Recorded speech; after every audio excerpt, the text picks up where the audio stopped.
So how many did we have? We had about 75, I think, coming in. So we'll give them a few minutes to join us. Thanks everyone for coming. Roberto's upstairs in the penthouse and Andrew's down in the dungeon. And, and I'm here in Lisa's office, which is great. So thanks to everyone for being here.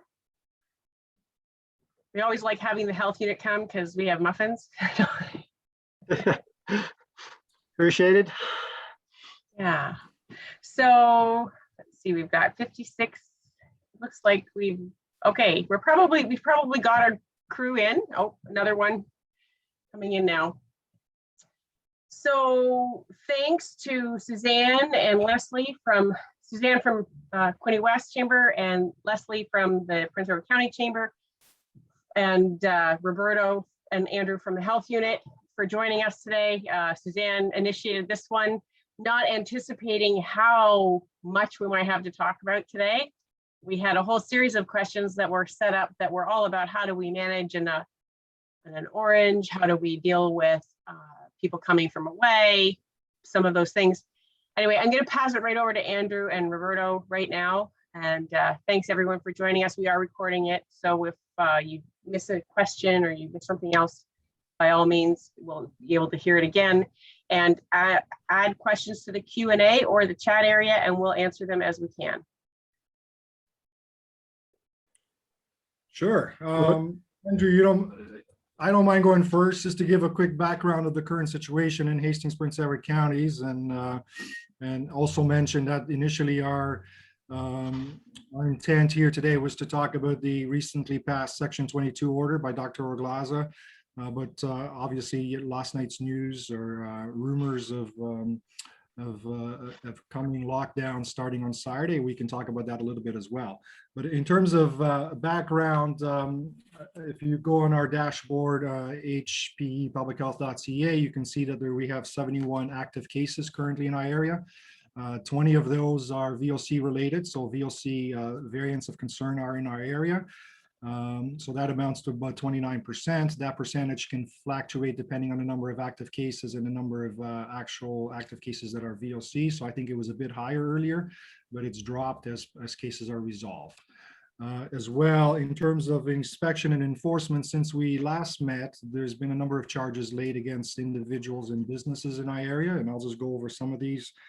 There's 2 charges laid against one business for failure to screen a symptomatic employee, 2 failures to comply with the self-isolation order, one which we know at least resulted in the VOC transmission. And we laid 3 charges against food service establishments for lack of PPE and failure to keep tables apart at least 2 meters from each other. So that's a breakdown of current enforcement activity in our area. The number of cases with no EPI link is going up, and that's a concerning indicator. In past meetings, we've mentioned to you that our number of cases which we don't know where the acquisition came from was around 10%. It's doubled now. It's about 21.8. So when our case, our CDIs, our communicable disease investigators contact a case, we're having a harder time determining where the person acquired the virus. The average number of high-risk contacts for each case has, however, dropped from 8.9 to 4. So for every case that we have, there's an additional 4 people that have to self-isolate for 14 days because they were high-risk contact of the case. Close contact remains the #1 route of transmission, followed by travel and local transmission. So I think that's the breakdown I have. Anything you wanted to add, Andrew, in regards to our current situation and perhaps maybe even inspection? I don't have inspection numbers, but we have been receiving a deluge of calls and complaints, especially this week since the Section 22 order was released, I think, Tuesday afternoon. Andrew, over to you.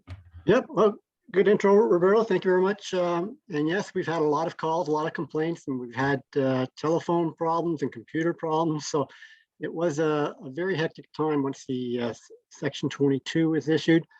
But kind of reiterate what some of Roberto was saying, the main problems seem to be prolonged contact, close contact indoors.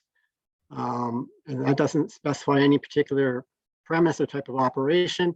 It's just kind of those natures that allow for the virus transmission.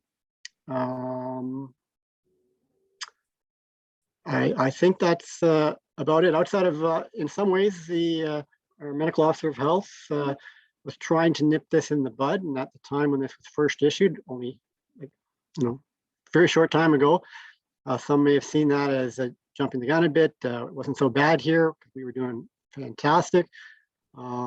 Still good in terms of the whole province, but obviously with numbers that we got just the other day, it seems like he was onto something, and I think it kind of supports his decision.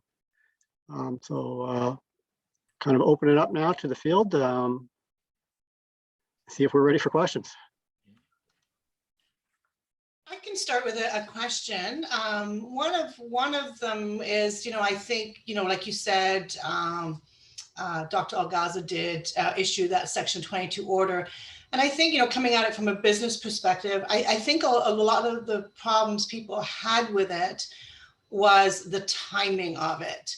It just seemed very extreme to issue the order after the business day is already over and have it come into effect 6 days later, 6 hours later with no warning. So many businesses, went into their workday on Tuesday already non-compliant because they had customers and appointments for people from Brighton or our surrounding area. And it became a real scramble for them. And I understand there was some urgency, but that just seems very extreme. Is that something we should be expecting from our health unit? Or do you think, a little bit more of a lead time is something that would have been a bit more respectful to the business community? I can touch on that. I think Dr. Glass was very cognizant of the tight time framing, and I think he did struggle with that. The confounding factors, it's always in context, and we have a long weekend, a very popular long weekend, time for gatherings on Easter, and we could see our neighboring region, Kingston, we're having high cases, and that seemed to be peaking. So it's a case of, if you're going to do it, you have to do it. I mean, as I said, he struggled. I know he struggled with it. I know the notice was an issue. In fairness, we've been respectful of that with the business people that have asked us for a bit of leniency in terms of timeframes to let people know, be notified, because you may not be able to get a hold of all your customers, or someone that's checked in at your hotel for 24 hours or so. So we're not going out there 6 hours later enforcing stuff. We're giving people time to comply. But the same point, if the pending lockdown we've got now, I think it takes effect, they're saying maybe Saturday. Really, to be totally effective, it probably shouldn't. I don't know if it's going to include Saturday or what's going to happen, but the sooner the better. You don't want to make these things come into effect and miss the peak time. So I think he just tried his best to capture what he could. And the virus doesn't take a holiday, and it was coming, and he was correct. It came quick. Okay. So I think, I know obviously the conversation is a little bit different today because now we're facing a gray lockdown, and we anticipate that's going to be the announcement. Do you have any confirmation about that or the school situation at this point? Not any more than what, sorry, go ahead. I was going to say not any more than what we have heard on the news, and we haven't received any official emails or anything like that. We often find out at the same time as the public through press release or some sort of communique from the ministry, but it sounds, I mean, it's a news report, but it sounds as if it's legit and it's going to happen on Saturday, but we have as much information as you have. So knowing that we probably are going to go into this lockdown, we could go back to some of the other questions people have. And we were talking about this a little bit beforehand. I think one of the challenges that we are facing is that when we're told that people coming from away and that businesses should restrict their access to people who are traveling from other zones, what we don't understand is if the safety protocol is in place and it's supposed to work, how does that present a risk? Because we have businesses who have invested hundreds of dollars, thousands of dollars into PPE, into plexiglass, into signage, into, you know, spots on the floor so they can distance, and everybody knows kind of how to manage this. Now, you've mentioned that there have been some fines issued for non-compliance. So, okay, if there's an outbreak related to that, it makes some sense. But if a retail or a dine-in situation is following all the rules, does that not keep us safe, or are we questioning the safety protocol now? I think our current order that was passed on Tuesday of this week is sort of a combination of two things. One, which we had already since February when we went to green. We used some of those elements there around dining in, accommodation, and personal care services. And we also borrowed something that Kingston passed 2 weeks ago to tackle St. Patrick's Day celebrations and the Easter weekend. When it comes to, so we sort of tailored to what we think is the more high risk areas. So dining in, personal care services, and overnight accommodations. There has been, you know, transmission or at least exposures to the virus in some of those settings, particularly where PPE is not being properly used. So in the case of dining in, and in the case of personal care services like haircuts and other services, the staff person has to wear not only a medical mask, but also a shield. So we're not so much concerned about retail, for example, but we are concerned about those other settings that are included in the order. Dining in, personal care services, and overnight accommodation. So the concern from Dr. Oglaza's standpoint is that out of area residents are coming in, and because of those failures or gaps, their staff are being exposed to the virus, who then transmit it to their household contacts and their friends.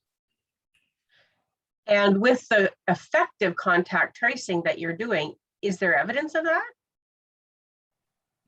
Well, we have, I don't have my database here with me, but I took a screenshot this morning and we have up to 27 suspected outbreaks, settings where there's been at least one case. 25 suspected, 2 are confirmed, which show up on our dashboard. One showed up yesterday, 1 will show up today. So yeah, there has been cases in some of these are residential settings, but a lot of them are businesses. And is it workplace, or is it, I guess what I'm getting at is, do people have to be vigilant of their and be responsible for their own behavior?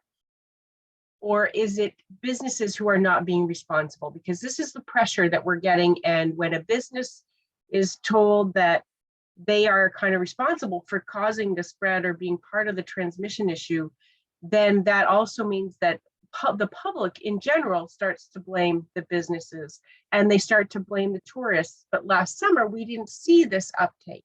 I'm more concerned that it's people who think that they can kind of bend the rules in their residence and or leave the area and come back or have a party. And when they're in a lockdown situation, they tend to bend those rules more. When they are allowed to participate in safe kind of options, then we see less. But I don't know what, and I think everyone's just getting so frustrated now that you're seeing nobody following the rules outside of. I think it's a combination, to be honest with you. I go out with the inspectors sometimes, and on one hand, we see where there's poor leadership on the operator's part. And on the other extreme, we have a situation where the owner operator is quite frank with us and tell us myself and the inspector that I've told my staff to wear a mask 100 times and I just can't get them to do it. So it's a combination. On the news, if you hear about, say, Amazon or the larger corporations, the publicity is always negative on the company, but there's also an element, which I'm sure is not just local, where the employees are hard it's hard to get the message across to the employees. So there's gaps there as well. So in the case of dining in, for example, the message is clear. If you're an operator, if you're a staff person, if you're serving, if you're doing table service, it has to be a medical mask and eye protection, either shield or goggles, but we're seeing very low compliance of that in some instances. So I think what I'd like to do is just before we, like, I know there's some questions in the Q&A around the lockdown that we're all expecting to happen today. But I think before we move on to what we could be looking at, there's just a few more questions around the Section 22 order that came out, because it is still in effect. And I think, you know, the expectation, I don't know if the expectation is that if we go into a province-wide lockdown and go back into the gray zone, if that Section 22 order would then be repealed and until the lockdown is over. Because there was some gathering rules and things within that lockdown that were actually stricter than what's in the red and the gray zones for private gatherings. So I think, you know, I've had questions, people saying, why, you know, why is our area being punished? That's how they see it, residents, for good behavior, because we have been in a great region.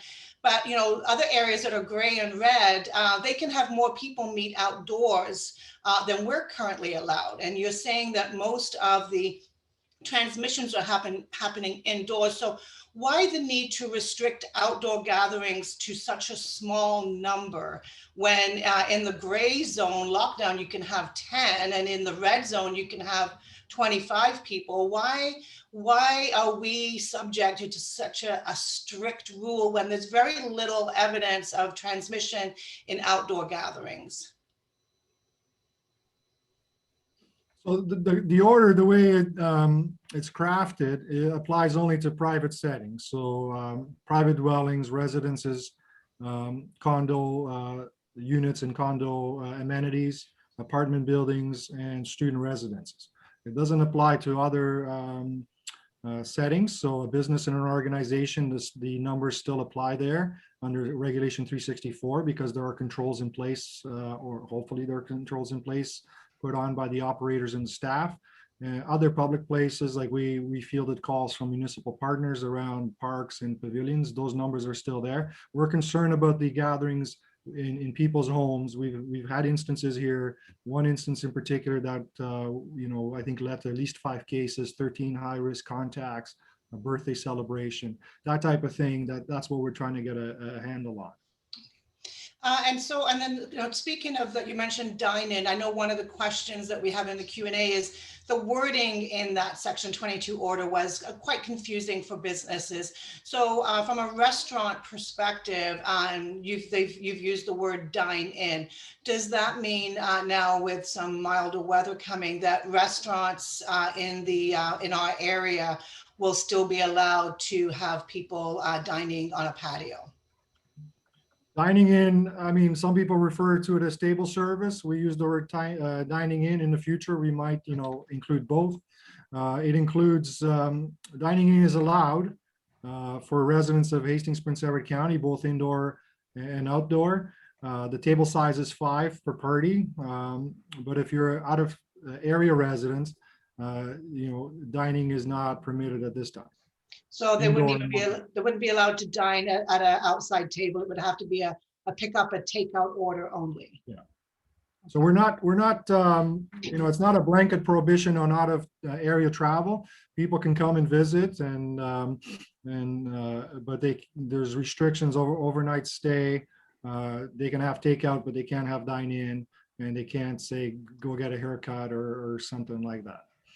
The high risk areas that line. Okay, and the question also asked around wineries and breweries as well. They feel they've been giving some conflicting and confusing information. So what you're saying is for anybody outside of our health region, they can only do a pickup of those products. They cannot go inside those establishments. Correct. Andrew, you had some involvement with the winery question. Did you want to deal with that one? Sure. Again, it's pretty similar approach. Wine tours from, like, say, the GTA area, they're prohibited at this point with under the section 22. You could perhaps have a local wine tour, but if a busload of Hastings, Prince Edward County's residents come in the bus, we still would want them to go through the tour in groups of 5 cohorts and not have the whole bus mingle together at the same time. But again, we don't want a busload coming from, at this point, the GTA, and that wouldn't be permitted.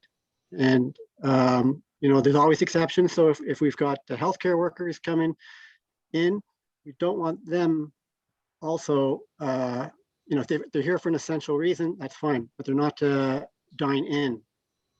So they can grab takeout or go to the hospital cafeteria. And Andrew, can you just clarify if a winery, a brewery, and a cidery or a bar are considered food service? When in the county we have all of our tasting rooms? Yep, we captured all of those as all those the spirits, the beer, the wine, all we consider dine-in. So tastings are included in that then, right? Correct. And there's also, as well, there's been some questioning about reservation and bookings and walk-ins. And when we first passed the order in February, we were first asked about that. And we clarified with our legal counsel that a walk-in is a booking. It just happens instantaneously. You're booking that table. So we didn't change the wording in this week. We kept the same one as February, but just to clarify, a walk-in is considered a booking. So reservations had to be canceled and no one is allowed to go in, basically. I wonder if we shouldn't have a clarification. I see this in the chat, clarification of some of that communication for some businesses, especially here in the county. Definitely, we can send that out to through the chamber or through the tourism. Yeah, we can share it all around and with our local tourism and that for sure. I think too, there's another question in the chat about this issue of dining in and appointments for people that are only in our region. And that is, quite often people have multiple homes. So I know that we're seeing quite a big upswing in our whole region, especially in Prince Edward County, but we're getting it a lot here in Trenton and Belleville as well, is that people have a condo in the city and they have a home here in the Quinte region.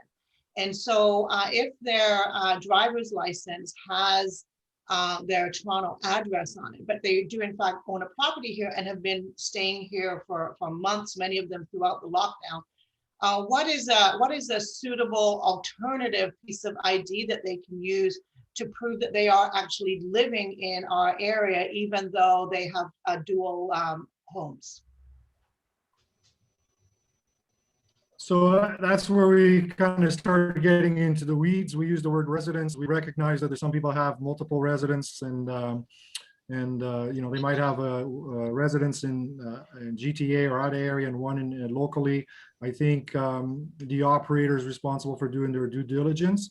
We use sort of the yardstick of 14 days. If the person has been residing here continuously for 14 days, it's similar to what the Ministry of Transportation asks you to do when you change residence. You have to update the address on your driver's license. So if the person can show to the operator that they have a secondary residence here and they've been here for 14 days, I think we would consider that to be a local resident. But anything less than that, I think the operator is putting themselves at peril. Okay, so they can do that verbally and just ask them, and should they get them to sign something to say that, I have a residence in this area and I've been here for at least 14 days. Is that something they should do for those people that maybe have a different address on their driver's license?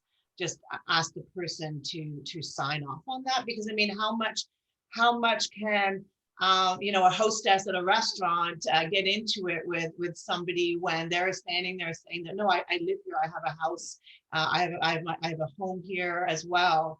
you know, what is the expectation on that employee standing at the door trying to argue with a customer about whether or not they're a resident here? So could they just get them to sign off on it and swear, you know, and say that, yes, I do own property here. I've been living there for at least 14 days. Is that enough for the business in case they get questioned on it down the road?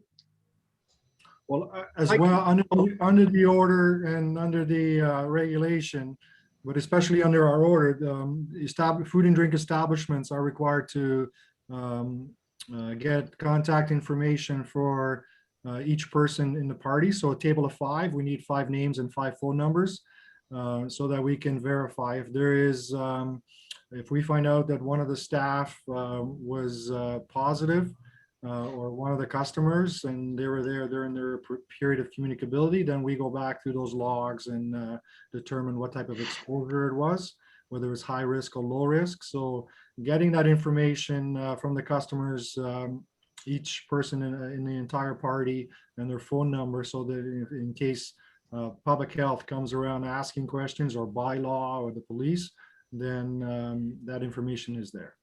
Sorry, Andrew, I think I cut you off. I apologize. No, that's just fine. Again, we're not asking, the wait staff to be adjudicators of who can pass through the doors kind of thing. I mean, you ask, like you said, they can ask the questions, and once we've got the contact information, if need be, we can follow up after. It's again kind of a bit like the masking situation. There's certain people, have a legitimate exemption. You can ask. But we're not asking you to get into an argument with people on that. There's a bit of this, we got to trust people that they're going to do the right thing and be kind to people. So. Okay, so just to cut, because I know that there's been quite a lot of comments in the chat about the clarity around the wording on this. So just to make it, crystal clear for everybody, those people that have been identified within the Section 22 order about not being able to serve people from outside our region for whether it's personal care services or dine-in services, can serve people from outside of our region for pickup, for a takeout. So if it's a brewery, if it's a restaurant, they are allowed to come in and pick up their orders, correct? Yes. Yeah, take out if permitted. Okay. So to the point, to the point of contact tracing, though, and I had this conversation with another retail organization the other day, and they were thinking that they should try to limit their customers to local customers only, and they were looking for the ID thing. The situation there, I guess, because we do have people who may have come from Toronto or wherever, and because they have a second residence in this area and have been living here a long time, could we have, in addition to those questions that we typically have to answer when we walk into our workplace, could that be part of a form that we just start putting around and everybody fills it out, just saying, okay, so have you been asked to self-isolate? Do you live locally? And then to have their contact information, and everybody has to fill that out before they go into someplace, and just make it part of the thing. Well, that's something that we wouldn't discourage a business from doing so, but I think from my perspective, it would be in those high risk situations. So in dining in, personal care services and overnight accommodations, I wouldn't necessarily say for grocery shopping or using a bank or something like that, would recommend that for, or just a regular retail establishment like a clothing store, wouldn't recommend that necessarily. But for those high risk activities, it's not something we would discourage. And you're right. I mean, going back to Suzanne's question about validating someone's residency, there's also the screening part. Customers have to obviously go through the screening tool. So there's a level of interaction now that there wasn't there before COVID, and it's something that we placed on the food service staff, which are hardworking and have a lot of are very busy. But it's just a reality of today that these things are required by law to try to keep this pandemic under control. And one of the comments in the chat too is saying that they've been told by their health inspector that they do not have to check ID. So like you said, you've got the screening questions. Have you traveled outside of the region? You know, have you been in contact with somebody? What, all those things. So if your customer screens that and they say that they have been living in this area for 14 days, then that is really that is the responsibility. That's as far as the responsibility goes for that business, is to do that screening, not to necessarily ask for ID proof that they are from this region. Is that correct? Well, the order doesn't specify that you have to check for ID. However, the law principle of due diligence applies here. So the operator has to show, if there is a problem down the road, that they exercise their due diligence. What's a reasonable measure for the operator that should be taken or should have taken in that particular instance? So each situation is assessed on its own. I wouldn't say that checking ID is a bad idea. I think food service establishments in particular are quite experienced in checking ID for age of majority. So checking someone's ID for residents, you know, could be part of that due diligence test. I'm not sure what message they got from their local health inspector, but we're not saying that it's not required. We're not explicitly saying it's not required, but as an operator, you know, you have to exercise due diligence. Because the question may come up, if there's a charge later on, a judge hearing a case may ask, or the prosecutor may ask, why didn't you just check for ID? So I know we've got a lot of questions on this, but there's also other questions as well. So maybe we should, given the timing, maybe just go on to some other questions from other types of businesses, and then we can always come back to the questions around the hospitality. But I think you've made it quite clear that what you're saying right now, whether you're serving customers indoors or outdoors, so consider it table service, whether it's in or outside, is not allowed to anybody from outside of our region at this point in time.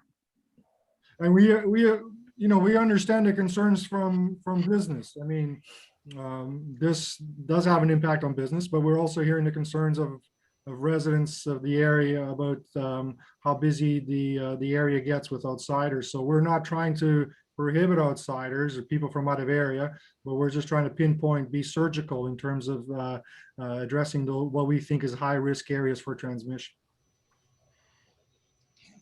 There was another question in the Q&A about vaccine rollout, and is there an update on the schedule of vaccine rollout for our region? Not sure. It's not our department. I hate to say that, but it's we're just not up to date necessarily on what you're hearing when the government says what age group's available. That's when we're hearing it, as always, we're dependent on the supply, so we can only give out what we're given. Yeah, it's not our department, but I can wing it. I have an email that I got internally here from somebody yesterday. Good stuff. Good stuff. So, the age threshold keeps dropping, which means more people can get vaccinated. Internally, we just got our first Pfizer fridge. We call it a Pfizer fridge, but it's has the specs to handle the Pfizer vaccine. And we're trying to get as many shots into people's arms as fast as we can. We have clinics ongoing. To date, according to the email that we received, I can tell you that just yesterday there was 1,495 vaccines administered in our area. That was 510 at Loyalist at the health unit clinic, 275 in Trenton at a health unit clinic, Madoc 250, Picton 260. I think the Picton one is mostly by the family health team, and QHC at the hospital here did 198 injections yesterday. I have a number here for total people vaccinated, but I can't seem to find it, but I'll go back to it once I locate it. So we're trying to get as many injections or shots into people's arms. we're dependent on two things: supply from the province of vaccine, but also who's eligible to get the shot.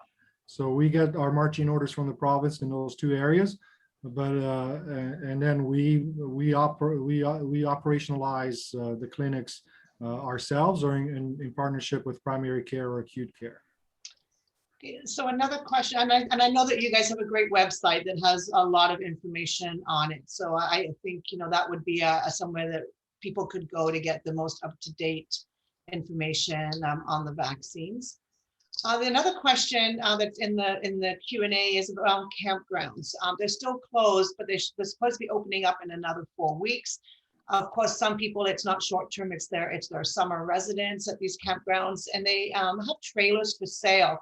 Are campground owners allowed to show those trailers to potential campers? Is that something that would be allowed at this point? Yeah, campgrounds fall under Regulation 364. And until Saturday, unless something changes, 364 says that campgrounds can be open and be in operation, providing the gathering limits are abided with, and people social distance. So yes, the answer is yes. And just to go back to the number of vaccinations, we 1,946 individuals in our area have been fully vaccinated. And that might include some people that went out of area to get the AstraZeneca shot at a pharmacy, but 1,946 is the number we have here.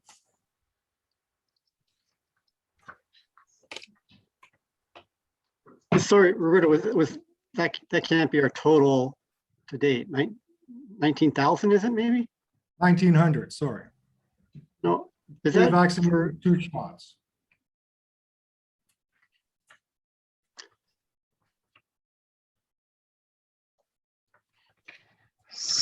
I don't want to show the whole email because it's got some private information, but it says 1,946 fully vaccinated in our area. So that includes 2 shots or 2 doses over the last, ever since vaccines have been available. I'm just curious, was there a number there for how many have received at least 1 shot? Give me That's some all on time. I'll look for it. That's all on the dashboard though, right? You have all that Yeah. information is updated daily on your dashboard. So I think given the number of questions that are still out there, we probably need to move on to other things. And going back, there's one person who really wants some clarification about this idea that if someone's from out of the region, you cannot serve them at a table. Is that correct? Correct, for a meal or drinks, yes. Okay. So you basically don't let them in to sit down. You can let them in to pick up an order and leave, but not to dine in. Because what happens there is there's the mask exemption when people sit down and they can take their mask off to eat and drink. And the server is supposed to wear eye protection and medical masks. And we're finding very low compliance on that. So we're trying to close that loophole or reduce that risk in that area. So that's why dining in has been targeting. And usually dining in, you know, if you go out to dinner with your spouse or your partner or your family, it can last up to an hour and a half, depending on how many drinks you had, I guess. And the other thing, it removes that, you know, the possibility for error. Everyone's walked from their office at some point without their mask on and being horrified because you've just walked through the hall and gone, oh, I forgot my mask, because you took it off because you're the only one in your office, perhaps. And I think the same thing, people, you know, they're dining, they're drinking, and they have their mask off, they go to the washroom, and, you know, they've taken 10 steps away from their table before they realize they don't have their mask on. So it just reduces the likelihood of interaction. So one of the questions that's come up too is, you guys know where the cases have come from in our region. And the question is, you know, there seems to be a lot of focus on restaurants and wineries and breweries and things like that. Has there actually been a case of transmission from any of those kind of establishments? Because they've always spent a lot of money on putting all the protocols in place, and now they're being restricted, you know, more than other businesses. And they're just asking, has there actually been a case locally that's been transmitted from any of those places?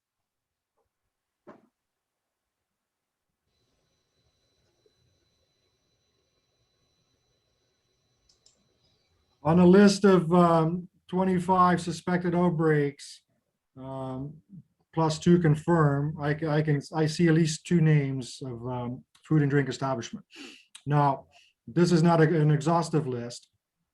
We also have other cases that are not tagged with a suspected outbreak. When we tag something as a suspected outbreak in our databases, where we think there's a possibility of additional cases coming up, so we tag it as a suspect outbreak so that when the other contacts, other staff or the other clients go to the testing center at here in Belleville or Trenton, they give that suspected outbreak number to the people doing the swabs. So then when we get the result back from the lab, everything is connected already. So 25 suspected outbreaks, at least 2 are food service. Additionally, people that there could have been exposure, like if I printed out or got a screenshot of our exposure list, there'd be additional places there. So to answer your question, I mean, to the best of my ability, that's what we're seeing. Okay.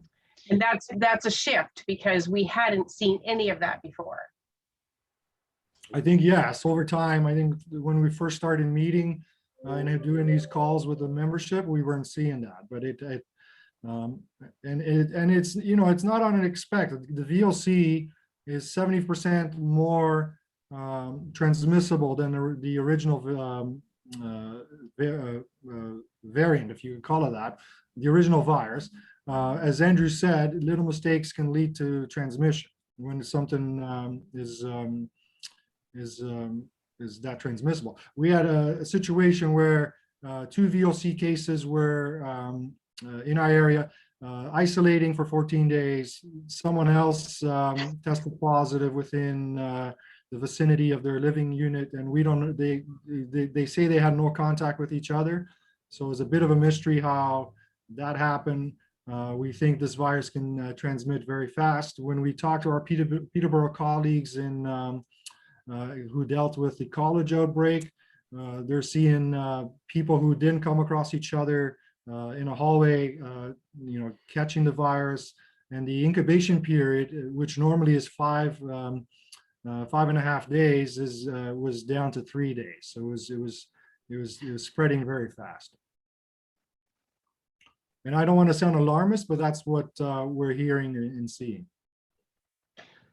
So in spite of the fact that, so we have a couple of situations I'm going to say here. We have situations where dining establishments may have been a little more lax with their PPE. Cloth masks aren't allowed. It's supposed to be medical masks. They have to wear a shield. You have to have the distancing in place. And now that we have these variants of concern, we're seeing an extended spread. Do we know that that has really come from? So I think what we're trying to also establish is whether or not the tourists are really who place us at risk, or is it about our own behavior? Because we're getting a whole bunch of pushback from local people against businesses who do allow people to come from away and manage them safely. But I think we're really worried about the hate that's going to come out of this, and businesses are being pushed back against, and people are being pushed back against. And I think we're concerned that that's going to be that it's just another layer of concern and angst, I think, for everybody. Maybe it would be a great idea for the health unit to do some messaging around that local transmission is the biggest concern, as opposed to it being from people coming from outside of our region, because it's easy for residents to blame the visitors to our region when in fact it's their own behavior that's causing some of the issues. So I think if the health unit could take some leadership on some wording around you know, where does the blame lie? Because I agree with Jill, trying to, you know, businesses are getting, you know, comments on their social media because they're serving people from outside of our area, even though they're doing it safely and they're putting all the protocols in place. I think we just make sure that there's not a lot of finger pointing going on when sometimes, people need to look in the mirror a little more closely. So if you guys could try and work something around that into your next press release, I think that would be really helpful to our business community. Yeah, that's a great idea. I think we've done that in the past, and maybe it's time to do it again, to show understanding and compassion. Like the way we described it earlier is that there has been some transmission, or there is a risk of transmission from out of area residents to staff in particular instances, who then there's household spread, or to family and friends. So it's not, I hate to use the word blame. Nobody wants to assign blame to anyone in particular or any group. The health unit doesn't stand for that. I don't stand for that, but we're just trying to minimize risk. And this order is, like you said, is a temporary measure. It's not going to be in place forever. I can't tell you when it's going to be rescinded, but we're just trying to get a hold of the situation at this point, so before it spirals out of control and our ICUs are full of people, some of which would be on a respirator, and we're seeing a younger demographic in that as well. So that's where the concern lies. It comes from a good place. Yeah, I think you talked about the Section 22 order, and one of the things I think that I find a little bit disconcerting about it is that there's no end date. You said that you copied some of the wording from the one that was issued in Kingston prior to St. Patrick's Day, and that's where that 5 and 5 has come from. Now our Section 22 order obviously goes a lot further than the one in Kingston, but the one in Kingston ends on April 30th. Right. And then, there's nothing to stop the health unit from extending that if needed.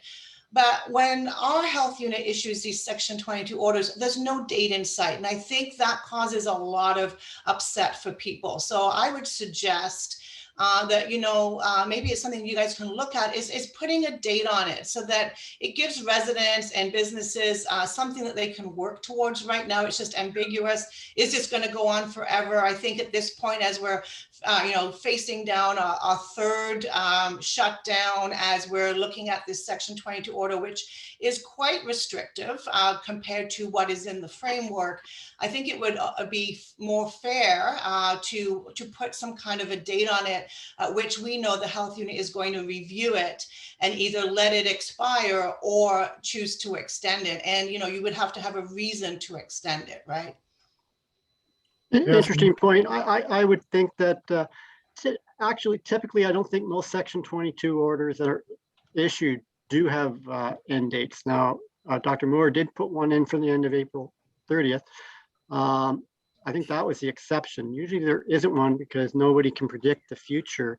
And like you said, he may very well be in a situation where he's going to have to extend that on that date.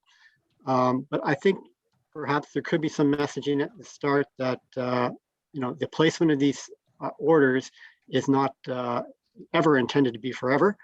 And it's just to address a specific concern. And once that concern is passed, then the order will be rescinded.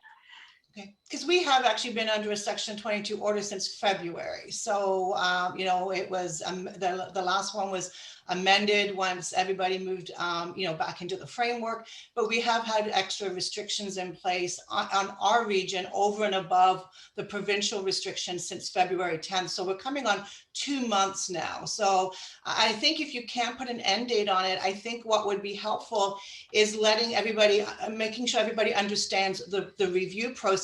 Is the health unit reviewing the conditions that caused the Section 22 order on a weekly basis? When is, and if you are going to end a Section 22 order, is there going to be a little bit more notice given to businesses so they can prepare, as opposed to like when it was brought in, with 6 hours notice? So I think, there's not a lot of transparency or clarity around that Section 22 order. What what is being done to review, to make sure that is it being reviewed weekly? Is it being reviewed monthly? Like, I think people have a right to know, seeing as this is a pretty extreme piece of legislation that is only used in, extenuating circumstances, and our health unit has used it quite a bit over the past year. So I think, people deserve to better understand the process that is involved in when you bring one in and when you let one go. Okay, I think we can certainly raise those issues with our medical officer of health. My understanding is in discussion among the senior staff is that this is an ongoing daily thing. He's not going to wait for a week, every Thursday or something before he makes an assessment on the status of the current Section 22 order. If the conditions no longer warrant the order, it doesn't matter what day or time that is, I think that's when he'll make the call. But certainly we can pass these comments on. Yeah, and I mean, if it is being reviewed daily, I think that's awesome. But I think it would be great to put that out in a public statement, that the health unit understands that you're asking more from the people of our region and our businesses than any other, and the other regions in the area, and that you understand that we need to know that this is being reviewed on whether it's daily, whatever, just to make sure that we can buy into it. Because when these kinds of orders come in with very little understanding on them, it causes a lot of frustration. And really, we need public buy-in and business buy-in to make sure that these rules continue to be followed, right? So, yeah. Okay. Yep. We are getting a comment that masks, again, there's always this question about masks. So does the website clearly state that employees in dine-in establishments must wear a medical mask? Yeah, it states on the order. It's also in the regulation 364, but in situations where a staff person is providing a service to an unmasked customer and they're less than 6 feet and there's no barrier, a medical mask and eye protection is required. And that's the same standard that the Ministry of Labor enforces. And that's what we're asking for, to provide the employee the appropriate protection that for that type of risk scenario. And is that an N95 or Absolutely. are there a variety of those? Like what? No, would be the medical list of? mask. So I think my understanding, I'm not an expert, there's at least 3 levels of medical masks, 1, 2, and 3. Level 1, which I think is the least robust, would be what would be required. So there is a couple of questions around retailers too. So one retailer is asking that if a customer openly states that they reside outside the area, is the business able to deny access to that individual? Because I don't think the class order says they have to, right? For retail, they're still allowed to serve people from wherever, but is that individual business allowed to refuse entry? Yes, we covered this, I think, previously. Yeah. When it comes to mandatory mask policy and out of area customers, a business can have a house policy that's more stringent than the regulations in our order. And in fact, we were aware of a couple places in our area that had that prior to our March 29th order. Because we were getting complaints from the operators saying, I'm trying to enforce this house policy. It would be helpful if you had something to give us in terms of an order to back this up, because it's much easier to enforce when we can tell the patrons that we're following a health directive. Now that in that particular case that I'm citing, it was a retail establishment. It's not in our current order, but we were getting requests of that nature prior to issuing the order. And another question I had it was actually from a grocery store, and it was just sent in to me ahead of the webinar. Right now, under the green zone, grocery stores do not have to limit or count the number of customers going in, so long as they can safely distance within the store. If under your section 22 order, there was no change made to that, correct? Correct. However, if the news reports are true and we move to gray on Saturday, the 50% ratio will kick in for grocery stores unless the government changes that. Right now, the gray regulations say 50%, 25% for all other retail, including small retail stores and box stores. And there was another question too, more from a personal care point of view about, just asking, why the personal care have been sort of singled out in this section 22 order and not the big box stores in any way, because they feel that their premises are a lot cleaner. They control the entry so much more. Everything's by appointment. And they're just, very disappointed to see these restrictions put on them, which is, again, over and above the provincial restrictions, when they feel that, they are offering a safe environment for their clients. Primarily proximity and duration of the service. The big box stores, I mean, this has been a huge point of contention in the last few months. When I think we're in lockdown and big box stores were allowed to operate and small retailers weren't, the rationale that was provided to us from the province was that they're trying to encourage discourage multiple shopping trips. So a big box store, people can go there and get multiple things and cut down the number of places they visit. That was the rationale. As well, they brought in the 25% occupancy ratio. So in the case of a Walmart or Canadian Tire, some of these establishments have like 110,000 square feet, just a public area. Total area. And then 35% of that is usually back of the house. So that takes you down to 65,000 square feet, for example. And I know this because I've looked at the calculations myself with the staff. 25% occupancy rate would be about 490 people, which means that each person would have about 134 square feet if they're spaced equally. And that's a healthy spacing requirement. We're all above the 6 feet requirement. In a hair salon or nail salon, there's close proximity to the customer. They should be masked. Some people can't be masked, so they should be treated at the end of the shift. The ones that are masked, talking with our Ministry of Labor counterparts, and our health inspectors, some of the customers are just wearing a gaiter, like a very flimsy cover. So there's issues there with personal care services. There's been transmission in the past, and that's why, in the opinion of our medical officer of health, they're a higher risk activity. And I know that we're really we're pushing the time. It's 10:02, but there has been quite a few questions around short-term accommodations. I don't know if we can try and squeeze that in. I know that in the section 22 order, they have been completely shut down, which is, again, over and above what is in the provincial framework. Could you just sort of explain? I mean, that's a pretty drastic move. Many of them already had bookings in place for the spring. How far out should they be canceling those reservations? Because, this is their livelihood.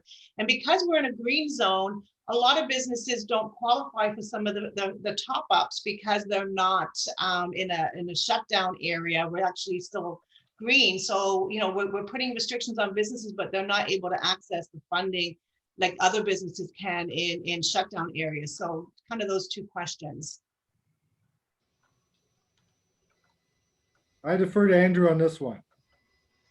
I'll add into it. I guess I could speak to the perhaps some of the reservations. How far ahead can they book? I think they have to be prudent at this point, and be optimistic. Take the bookings, but when they're taking the bookings, be upfront and say, I'll honor the booking if I can. This is subject to change. Government rules beyond our control. They're not government rules. These are HPEPH rules on the short-term accommodation.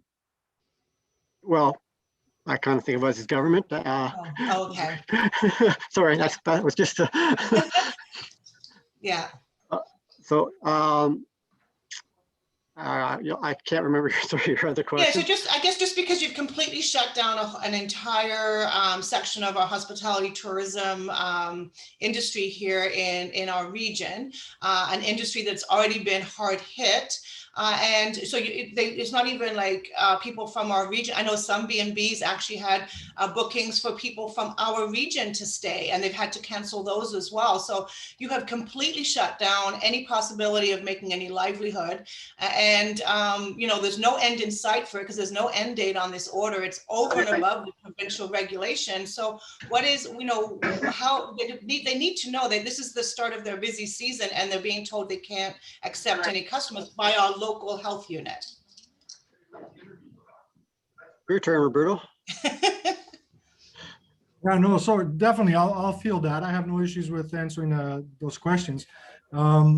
Just go back to the original discussion we had. When Kingston passed their Section 22 order to address St. Patrick's and St. Patrick's Day and Easter, we had an internal conversation about whether, we should head in that same direction. Our original plan was to not go the direction of an order. It was to do some messaging through a media release. Our communications person actually drafted that and we were going to send that out. And then the number of the case counts escalated over the last weekend and so far that our trajectory is not from green to yellow or orange, but most likely red, according to our statistician, our epidemiologist. So we're in a situation where we felt that the short-term accommodations, the operators are doing their best. We recognize that. We recognize it's their livelihood. However, we're getting reports that once the keys are turned over, there's lack of control in terms of the number of people congregating. And that's the blunt truth for me to put it out there. So we got complaints about 6, 7, 8 cars in the driveway, 10, 15, 20 people. Our health inspectors, we're not police officers trained in dealing with crowds. So we look around and say, who's going to enforce this? We look to bylaw, same thing with bylaw. We look to the police. The police are stretched to the limit, dealing with different types of calls, domestic situations, mental health. So in order to be proactive and to mitigate risk, we decided that this was the best course of action. And Andrew talked about earlier how and I will say it again, we take these local powers very seriously. We would rather not issue Section 22 orders. Prior to COVID, we might have issued one every 2 or 3 years, usually dealing with TB, as I taught, tuberculosis. New age of COVID, we've had one Section 22 order in our area since April, dealing with self-isolation. We had one, I think, dealing with migrant farms in the summertime. We've had one dealing with people who had multiple jobs who were supposed to be home self-isolating, but showing up at a secondary job location, even though they're symptomatic and supposed to be home for 14 days. And then this order since February. So we've been very judicious and very careful about exercising our local powers under the Health Protection and Promotion Act. Yeah, you guys have been doing I get it, and I know that there's a lot of reasons behind it, and I think looking at the questions that have come up and the comments in the chat, I think what could help the community is to better understand the process of reviewing it. The clarity of language, has been a lot of comments about the clarity of language. When you leave things ambiguous, that makes businesses stressed out because nobody wants to break the rules. Everybody wants to be compliant. So I think, looking at some of the wording that's in that Section 22 order, if you guys would like to put out a statement, providing some clarity given, our discussion today around some of that, the chambers are happy to share that out with our business community to make sure that, they're making the best decisions and that they're compliant, because that's really what they're asking for.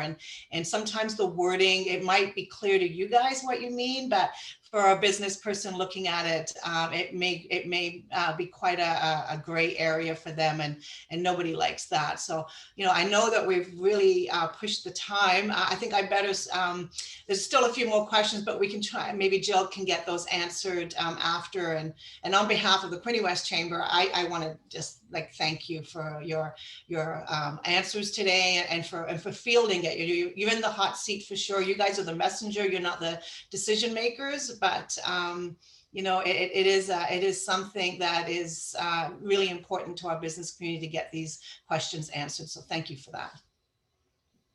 Anytime. And on the language point, if I could just add, our orders go through an internal review. We drafted, Dr. Oglaza looks at it, our communication person looks at it, our legal reviews it.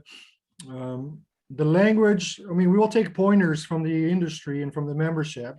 If dining in is too confusing and you prefer table service, we can adjust. I mean, Andrew and I are getting long in a tooth in our careers, but we are still trainable. We will take whatever advice you have to give us, and we'll try to be better next time.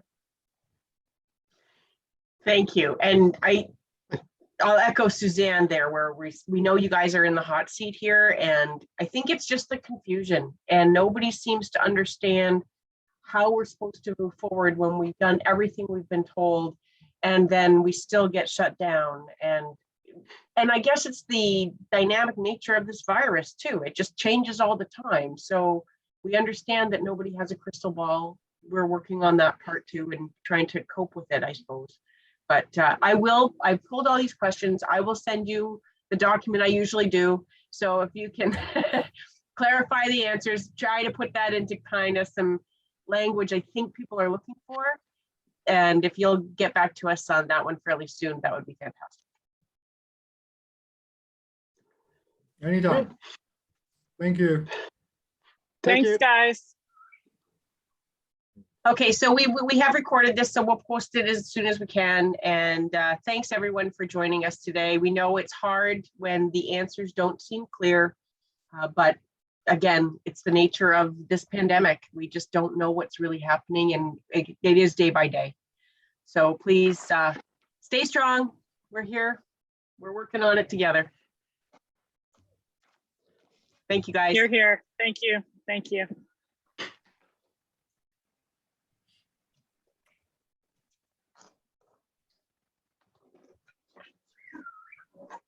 I think that there may have been some.